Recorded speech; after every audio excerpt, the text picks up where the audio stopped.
నిజామాబాద్ జిల్లాలో మొరం మాఫియా రెచ్చిపోతోంది. ఆర్మూర్లో కొండలను పిండి చేస్తోంది. నిబంధనలకు విరుద్ధంగా తవ్వకాలు చేస్తూ మొరం తరలిస్తోంది. అడ్డుకోవాల్సిన అధికారులు చోద్యం చూడడంతో అక్రమార్కులు ఆడిందే ఆటగా దందా సాగుతోంది. నిజామాబాద్ జిల్లా ఆర్మూరులో మొరం మాఫియా దెబ్బకు కొండలు కరిగిపోతున్నాయి. రాత్రి పగలు తేడా లేకుండా గుట్టల నుంచి మొరం తీసి లారీల్లో ఇతర ప్రాంతాలకు తరలిస్తోంది. అనుమతులు ఒకచోట తీసుకొని మరోచోట కాంట్రాక్టర్లు మొరం తవ్వకాలు చేపడుతున్నారు. ప్రకృతి సంపదను కాపాడాల్సిన అధికార యంత్రాంగం నిద్రమత్తులో ఉండటంతో అక్రమార్కులకు వరంగా మారుతోంది. దాంతో వారి వ్యాపారం 3 పువ్వులు 6 కాయలు అన్నట్లుగా సాగుతోంది.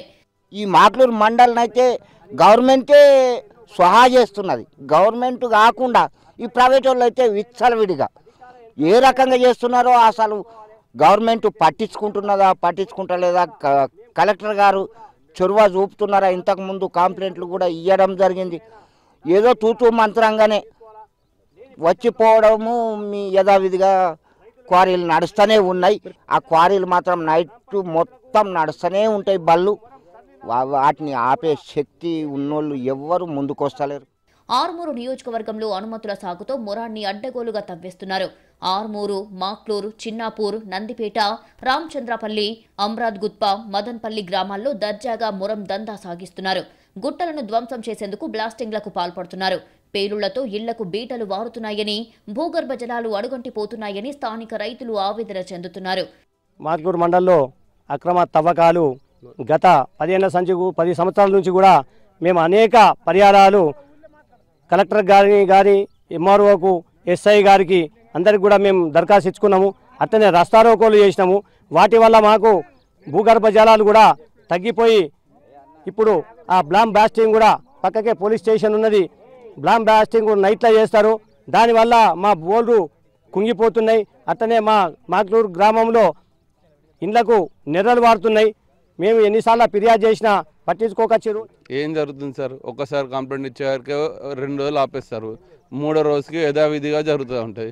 ఎవరైనా అడిగితే పక్కకు జరుగు నువ్వోడిగా అంటారు. అడిగితే ఏమనంటే మీరు ఊళ్ళకి చెప్పుకుంటే చెప్పుకునే అంటారు. నైట్లు అయితే మరీ బాగానే జరుగుతున్నాయి. ప్లేన్ చేసేసి దాన్ని అగ్రికల్చర్ ల్యాండ్గా, పట్టా భూమిలాగా, అట్లా ఏదో మార్పిడిలాగా ధరణిని ఉల్టా పల్టా చేసుడు అవన్నీ జరుగుతున్నాయండి. మొరం బాగా వెళ్తున్నాయండి. అది ఉంటే మాకు అండర్ గ్రౌండ్ వాటర్ స్టోరేజ్ ఉంటుండే. అది గుట్టల వరకు ఏడ స్టోరేజ్ ఉంటాయి. మాక్లూరు మండలం చిన్నాపూర్లో మొరం తవ్వకాలు అడ్డు అదుపు లేకుండా సాగుతున్నాయి. ఆర్మూరు మాజీ ఎమ్మెల్యే ప్రధాన అనుచరులు మొరం దందాతో కోట్ల రూపాయలు సంపాదిస్తున్నట్లు ఆరోపణలు ఉన్నాయి. మాక్లూరు మండలం చిన్నాపూర్ అటవీ ప్రాంతంలో ఇటీవల టాస్క్ ఫోర్స్ పోలీసులు దాడులు చేశారు.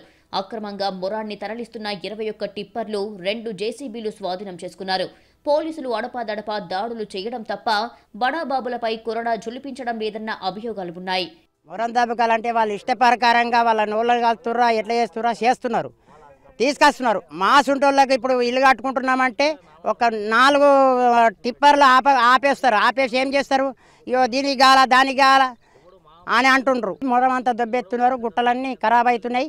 ఆ ఖరాబ్ అవుట్లా మనలో ఏమవుతున్నది? వర్షాలు సుగా చెట్లు పోయి ఆ జీవరాశులు అన్ని బయట వస్తున్నాయి. కోతులు మొత్తం ఊర్లలో పడ్డాయి. మాక్లూరు పర్మిషన్ తీసుకుంటే ఇంకా చెప్పుతో కొట్టుకోవాలి. మాక్లూరు పర్మిషన్ వితౌట్ పర్మిషన్ మొరాలు తవ్వుకునే దొంగలు ఎక్కువ ఇక్కడ. ఆ తవ్వుకోవడం వల్లనే బాంబ్ బ్లాస్టింగ్ వల్ల మోటార్ల భూగర్భ జలాలు కూడా అడగంటిపోతున్నాయండి ఇప్పుడు. అసలు ఇక మొన్ననే రీసెంట్గా ఇక్కడ బోర్ వేసినాం. 2 ఇంచులు నీళ్ళు పడ్డాయి దీంట్లో. ఆ బ్లాస్టింగ్లకో దేనికో ఆ నీళ్లు వారం రోజుల్లో ఎండిపోయింది. దాంతో పొలం కూడా ఎండిపోతుంది. ఇప్పటికైనా పోలీసులు, అధికారులు స్పందించి ఆర్మూరు నియోజకవర్గంలో అక్రమ మొరం తవ్వకాలకు అడ్డుకట్ట వేయాలని జనం కోరుతున్నారు.